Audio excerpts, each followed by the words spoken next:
శరీర కణకణాలకు ఆక్సిజన్ ని అందించడం రక్తం ముఖ్య విధి. ఎర్ర రక్త కణాల సంఖ్య కనుక ఉండవలసిన దానికంటే తక్కువగా ఉండే కండిషనే అనీమియా లేదా రక్తహీనత అని పిలుస్తాం. ఇది ఎవ్వరిలోనైనా రావచ్చు. కానీ కేవలం మన దేశంలోనే కాదు, ప్రపంచవ్యాప్తంగా అత్యధికంగా మహిళలే రక్తహీనత బారిన పడుతూ ఉన్నారు.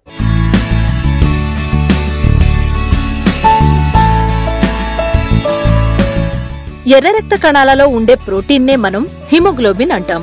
ప్రతి వ్యక్తి, అది ఆడైనా మగైనా, ఆరోగ్యంగా ఉండాలంటే హిమోగ్లోబిన్ శాతం నిర్ణీత మోతాదుల్లో ఉండాలి.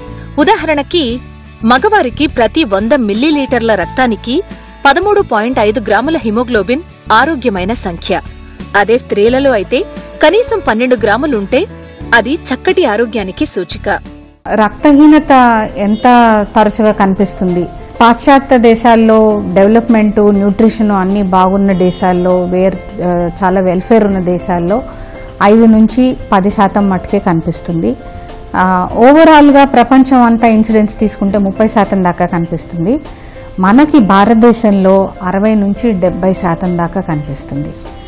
చాలా ఎక్కువ రక్తహీనత, అంటే సగానికి పైగా ఆడవారు రక్తహీనతతో బాధపడుతున్నారన్నమాట మన దేశంలో. ఇది కూడా పల్లెల్లో ఎక్కువ, పల్లెల్లో 70% దాకా కనిపిస్తుంది. సిటీస్లో, పట్టణాల్లో 50 నుంచి 60% దాకా కనిపిస్తుంది. పల్లెటూళ్లలో స్త్రీలలో, ఎదిగే ఆడపిల్లల్లో అవగాహన రాహిత్యంతో పాటుగా పోషకాహార లేమి కూడి రక్తహీనత ఎక్కువ శాతం కనిపిస్తోంది. ఇక అనారోగ్యమైన ఆహారపు అలవాట్ల వల్ల, తమ పట్ల తాము శ్రద్ధ తీసుకునే సమయం లేని ఉరుకుల పరుగుల లైఫ్ స్టైల్స్ వల్ల రక్తహీనత పట్టణ ప్రాంతాల్లో కేవలం మహిళల్లో మాత్రమే కాదు, ఎదిగే ఆడపిల్లల్లో కూడా చూడొచ్చు. ట్రెడిషనల్ గా ముందు ఇంట్లో మగవాళ్ళు తినడము, అబ్బాయిలకి పెట్టడం, అమ్మాయిలకి మిగిలింది పెట్టడం, అమ్మాయిలు ఒక్కొక్కసారి సెకండ్ క్లాస్ సిటిజన్స్ లాగా ట్రీట్ చేస్తాము. దాంతో అమ్మాయిలకి ఇంపార్టెంట్ ఆకుకూర ఇంతే ఉంటుంది, అది అబ్బాయిలకి పెట్టేస్తారు ఇంట్లో. ఆడవాళ్ళు తినే టైం వచ్చేసరికి కూర మిగలదు. ఇలాంటి కారణాలు కొన్ని ఉంటాయి. మన ట్రాపికల్ కంట్రీ, మన దేశంలో మలేరియా కానీ, వర్మ్ ఇన్ఫెస్టేషన్, పొట్టలో పురుగులు ఉండడం కానీ చాలా ఎక్కువగా ఉంటుంది. వీటి వల్ల కూడా మనకి రక్తహీనత కనిపిస్తూ ఉంటుంది.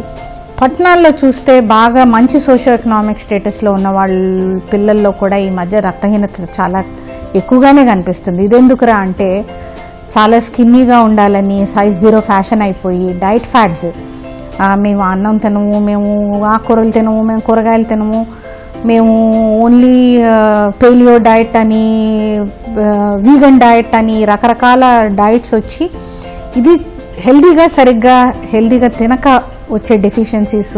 ఫ్రూట్స్ తినరు. ఇప్పుడు టీనేజ్ పిల్లలు అయితే అసలు ఫ్రూట్స్ తినట్లేదు.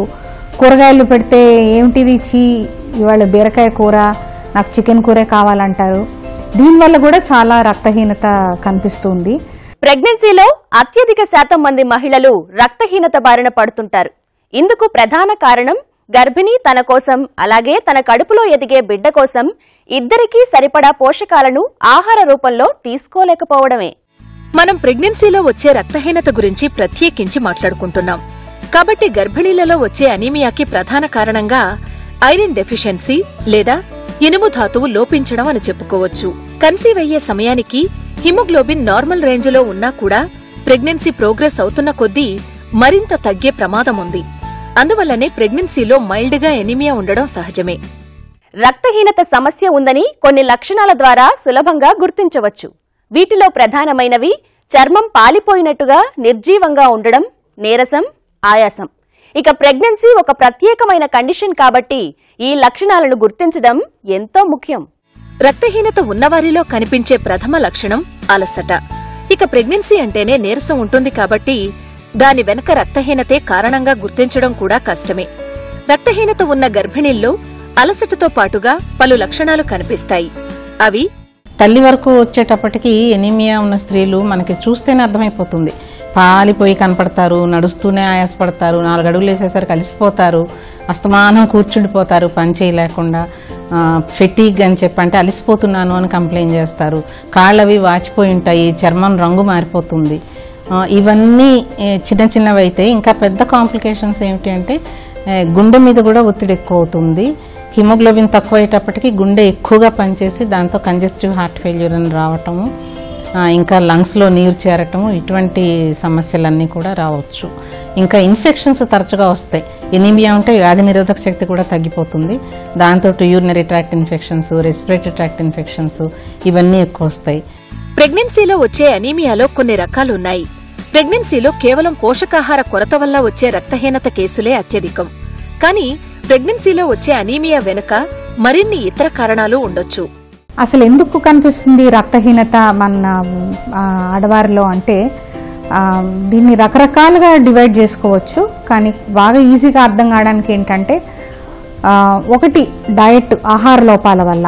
అందులో ఐరన్ డెఫిషియన్సీ ఉండొచ్చు, వైటమిన్ డెఫిషియన్సీలో చెప్పుకోదగ్గది ఫోలిక్ యాసిడ్ డెఫిషియన్సీ కానీ, B12 డెఫిషియన్సీ కానీ, 3 డెఫిషియన్సీల వల్ల కూడా రక్తహీనత అవుతుంది. రక్త కణం తయారీకి ఉత్త ఐరన్, ఫోలిక్ యాసిడే కాదు, ఫ్యాట్ కూడా కావాలి, ప్రోటీన్ కూడా కావాలి. ఈ రెండింటి డెఫిషియన్సీ ఉంటే కూడా రక్తహీనత కనిపిస్తుంది. ఎక్కువ రక్తం పోయేటప్పుడు కూడా రక్తహీనత కనిపిస్తుంది. ఇందులో చెప్పుకోదగ్గ కారణాలు ఏంటంటే బ్లీడింగ్ డయాథీసిస్లు ఉన్న వాళ్ళు, గమ్స్ నుంచి క్రానిక్గా పైల్స్ అలాంటివి కంటిన్యూస్గా బ్లీడింగ్ అయ్యే వాళ్ళకి కానీ, లేకపోతే నెలసరిలో రక్తస్రావం ఎక్కువయ్యే వాళ్ళకి కూడా ఈ రక్తహీనత కనిపిస్తూ ఉంటుంది. బ్లడ్ సింథసిసే తక్కువ ఉంది అంటే ఇది బోన్ మ్యారోలో ఉన్న ప్రాబ్లమ్స్, బోన్ మ్యారో క్యాన్సర్లు కానీ, bone marrow depression, bone marrow సరిగ్గా పనిచేయక రక్త కణాలు తక్కువగా సింథసైజ్ అవుతాయి అన్నమాట. ఇందులో కూడా రక్తహీనత కనిపిస్తుంది. ఇదే కాకుండా రక్త కణాల్లోనే ప్రాబ్లం ఉన్నప్పుడు కూడా రక్తహీనత కనిపిస్తుంది. వీటిలో చెప్పుకోదగ్గ కారణాలు కామన్గా కనిపించేవి సికిల్ సెల్ ఎనీమియా, థాలసీమియా.